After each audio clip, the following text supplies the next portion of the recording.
Кыргызстанда коррупцияга каршы күрөш көптөгөн жылдар өз натыйжасын бербей келди. Өлкөдөгү паракорчулук, алдым жуттум, элди мүлкүнө кол салуу процессине бөгөт коюу маселеси көбүнчө ооз жүзүндө айтылып, ал тургай бийлик өкүлдөрү жеп жутаарлар менен табакташ болуп, бул илдет тамырлап чырмалышып калганы жашыруун эмес. Буга чейинки бийлик башына келгендер элге көптөгөн убадаларды, келечекке багытталган ойлорду, өнүгүүнүн жаңы пландарын алып келген эле. Оозунан көбүк чыккыч айрым саясий ишмерлер эл алдында убадаларын берип, Кыргызстандын таза жана укуктук мамлекет болушуна болгон күчтөрүн жумшап, элди жыргатмак болушкан. Бирок Кыргызстанда коррупция кенен кулаш жайып, анын сазы бала бакчадан тартып, Ак үйдүн 7-кабатына жеткени айтылып эле кала берди.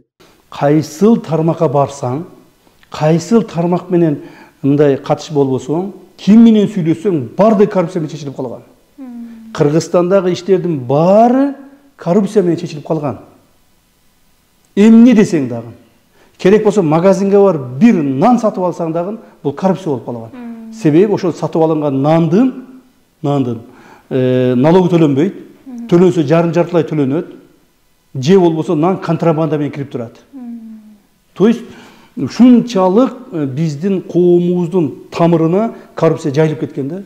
Соңку мезгилдеги бир күн куру эмес, ири суммадагы коррупциялык иштердин бетинин ачылышы кубаттоого аларлык көрүнүш. Бирок чоң акырдан жем жеген чиновниктери эле эмес, айыл өкмөтүнөн тартып катардагы бир кызматкердин ооз ачканы эле миллиондогон сомдор болуп калганы таң калтырбай койбойт. Ал эми чоң курулуш же жол салуу эмес, бир ажааткананы курууга миллиондогон сом каражат сарпталып жаткандыгы тендер маселесиндеги коррупциянын да өтө тереңдеп кеткенинен кабар берет. Албетте мындай абал менен өнүгүү жөнүндө сөз деле кылуу кыйын болсо керек. Экинчи этабын күрөштө биз мыйзамды өтө бардык мыйзамдын күчүндөгү катаал шарттар менен жоопкерчилигин карап чыгабыз. Бул деген эмне? Бул деген ошол мисалы коррупционер колго түшө турган болсо, коррупционердин биринчиден мал мүлкү, үй мүлкү бүтүндөй тапкан ташыганын баардыгы конфискацияга жаткызабыз мыйзамдын чегинде. Бул бир. Экинчиден мыйзамдын чегинде каралган срокторун алат. 5 жыл болсо 5 жыл, 10 жыл болсо 10 жыл, 15 жыл болсо 15 жыл срогун алып түрмөгө кетет. Эми коррупция менен түшкөн адам мындан ары бизге эгерде түшөт элеген болсо чыкпайт. Болду. Мен ушуга кам көрөмүн. Ким коррупция менен бизге колго түшсө, ал түрмөдөн чыкпайт. Бүттү. Мына мен сизге мисалга айтайын. 2020 жылы бир жылда коррупциядан түшкөн акчанын саны где-то бир 200 миллионго жеткен эмес да. 200 миллионго жеткен эмес. 200 миллион эсептеп коюң. Бир жылда. Ал эми биз мына 2 жылда 11 миллиардтан ашык акча топтодук. 11 миллиардтан ашык акча. Мындай акчаны мамлекетибиз дагы, биздин атайын кызматтар дагы өмүрү көргөн эмес. Өмүрү мындай акча топтогон эмес. Өмүрү мындай акчаны топтоп, ушуну мамлекетке пайдасын келтирген эмес. Булар кимдерден түшүп атат? Булар ошол эле коррупционерден түшүп атат. Даракты курт жегенде Кыргызстанда коррупция ичи тышынан бери кажып жеп мойсоп келгенине чыдай албаганын Камчек Ташиев эч качан жашырган эмес. Жана бул багытта кандай күрөш жүргүзүш керектигин 2012 жылдын 5-чакырылыштын депутаты болуп тургандагы интервьюсун далил катары койсок болот. Коррупцияга каршы күрөштө биз бүгүнкү күндө кичинекей гана адамдарды кармабастан биз мамлекеттик чоң кызматтагы адамдарды сөзсүз түрдө колго түшүрүп, алардын коррупциялык схемаларын алып чыгышыбыз керек. Ансыз коррупция эч качан токтобойт. Биз жөн эле коррупциялык схемаларды алып чыгып эле койбостон, ошого тиешеси бар мамлекеттик чоң кызматтагы адамдарды жоопко тартышыбыз керек. Булар кимдер? Булар өкмөт башчысынан баштап министрлер, министрдин орун басарлары, бир нече министрлерди, бир нече ондогон министрдин орун басарларын жана мамлекеттик бюджеттин тиешеси бар мамлекеттик кызматкерлердин коррупциялык схемасына алардын тиешеси боло турган болсо, аларды алып чыгып туруп, аларды мыйзамдын чегинде жоопко тартышыбыз керек. Бул деген эмне? Бул деген эгерде мындай толук элдин сөзү менен айта турган болсо, бир нече министрди биз камакка отургузушубуз керек. Бир нече министрдин орун басарларын камакка отургузушубуз керек. Мына ошондо гана коррупция кайсыл бир деңгээлде азайышы мүмкүн. Ал эми бүгүнкүдөй коррупцияны кагаз жүзүндө эле же болбосо ооз жүзүндө эле айтып эле келатсак, жылдагыдай болуп коррупция азайбастан кайрадан көбөйө берет. Албетте чыныгы саясатчынын жана мекенчил инсандын туруктуулугу баарынан артык болсо керек. Анткени бул сапат анын максатына жеткенде да тандаган жолунан, негизги багытынан кайрылып кетпей турганын, тайсалдабай мойнуна алган милдеттерин аягына чыгарынан белги берип турат эмеспи? Мамлекетте негизинен күчтүү тартип болуш керек. Мыйзамдарыбыз аткарылыш керек. Ошол мыйзам бузгандардын бардыгына жаза колдонуш керек. Жаза колдонулбай калган бир чиновник артынан дагы өзүнө окшогон коррупционер 5-6 чиновникти алып чыгат. Эгерде бир чиновникти биз жазага тартып кое турган болсок, артынан чыга турган 5-6 чиновник да жок болот. Ушинтип отуруп коомубуз тазаланат. Мына азыр мени көрүп отурган биздин мамлекет чиновниктери көпчүлүк ойлонуп калат азыр. Мен ачык айтайын. Ойлонуп калышат.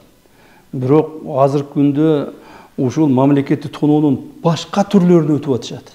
Мурда түздөн түз бири-бирине акча бергенге, же бири-бирине пара берген боло турган болсо, азыр ошо паранын ала турган ыкмаларын дагы өзгөртүштү.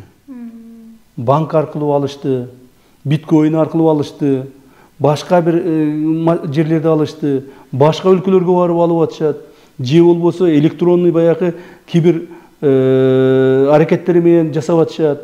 То есть бул адам дагы ушу хитрый боло баштады да. Мына мен азыр эле айтып коеюн. Эки ушундай кибер преступление менен мамлекетке чоң зыян келтирген адамдарды биз буквально 2 күн болду кармадык.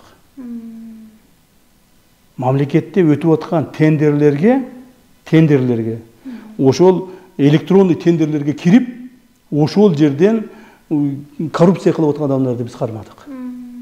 Жакында мына азыр чыгарабыз. Аттарын чыгарабыз.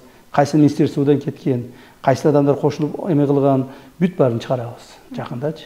То есть ошондуктан мен айтайын дегеним, бул мындан ары коомубуздагы бизге жардам бериш керек да. Коом да жардам бериш керек. Кимден ким коррупциялык элементтерди көрсө, тез бизге кайрылыш керек. Мына менин атыма арыз жазып кайрылсын, бир дагы арыз жөн калбайт. Баарына карап чара көрөбүз. Айрыкча мамлекеттик коррупцияны өнүктүргөн адамдарга биз катуу жаза көрөбүз. Ошон үчүн биздин коомубуздагы жардам бериш керек. Элдерибиз өздөрү жардам бериш керек. Өлкөнү коррупциянын сазынан тазалоо кандай гана оор болуп, тынбаган күч аракеттерди талап кылары турган иш. Ал эми буга убакыт аз экендигин УКМКнын жетекчиси кечээ күнү ачыктады. Мына билинип билинбейли 2,5 жыл убакыт өтүп кетти. Демек, биз шашышыбыз керек. Биз бардык пландалган жумуштарга үлгүрүп калышыбыз керек. Ана мени көпчүлүк айтат, ушул суроону эле берет. Мен бир жумуштарды аткарып атканда, мамлекеттин кызычылыгына бир жумуштарды аткарып, бирөөлөрү суранганын аткарбай койсом, жакын досторум деле айтат да. Сенин бул жерде эмне вечно отурмаксыңбы? Сенин бул жерде эмне ушунча көп отурам деп ойлоп атасыңбы? Жардам берип койсоң болот эле, ушуну чыгарып койсоң болот эле, тияк бияк деген сөздөрдү айтат да. Мен аларга дагы айтам. Туура мен бул жерде көп ондогон жылдар отурайын деген оюмда жок. Бирок мен отурган убагымда ушул жерде, ушул улуттук коопсуздук мамлекеттик комитети башкарып аткан маалда көп нерсеге үлгүрүп калышым керек.